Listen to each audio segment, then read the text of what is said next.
This is Spiky Films. In this vodcast, I will be discussing the general conventions of film. Starting off with sound. Audio bridges often go over the final ident to transition into the main film. Foley sound is when the audio is recorded in post-production. Successful ambient sound achieves verisimilitude and continuity editing. Music can be non-diegetic or diegetic. Diegetic is when the sound takes place in the scene. Non-diegetic is when it takes place outside of the scene and is added in post-production. Music is used to signify genres, i.e. slow, smooth piano music might be linked to a romance. In horror, music quite often cuts off at a sudden moment. Other than this, music is quite often faded out/in. Many movies have music produced for the movie, as it can be a way of bringing more of an audience into the film. Movies can also use pre-existing music. Typically, large-budget movies will have Foley sound recorded. A good example of sound used in the opening of a film is The World's End.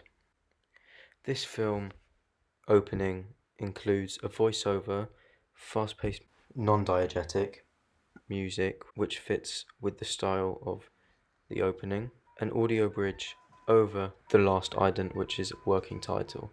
This is something that happens quite often. Ever had one of those nights that starts out like any other but ends up being the best night of your life? Are you sitting comfortably? Then we'll begin. It was June the 22nd, 1990, our final day of school.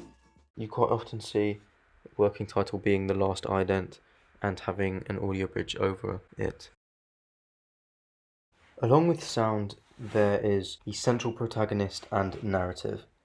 Different theories surrounding narrative structure include prop, the 7 character archetypes, Todorov, narrative structure, equilibrium to disequilibrium to new equilibrium, Levi Strauss, which is binary opposition, and Roland Barthes, which is narrative. 7 character archetypes prop discovered were the hero, helper, villain, false hero, donor, dispatcher, and princess/prize. Hero is often shown through establishing shots. Hero will always be the central protagonist in the movie. There will often be narrative enigma on the main character at the start. Narrative enigma is when there is a mystery in the narrative, then an attempt to repair the damage, and then ends on new equilibrium. This is when one character is the opposite to another, for example male/female, lower class/upper class, and sporty/nerdy. I have a separate blog post explaining all of these theories. Along with this, you have mise-en-scene for exposition.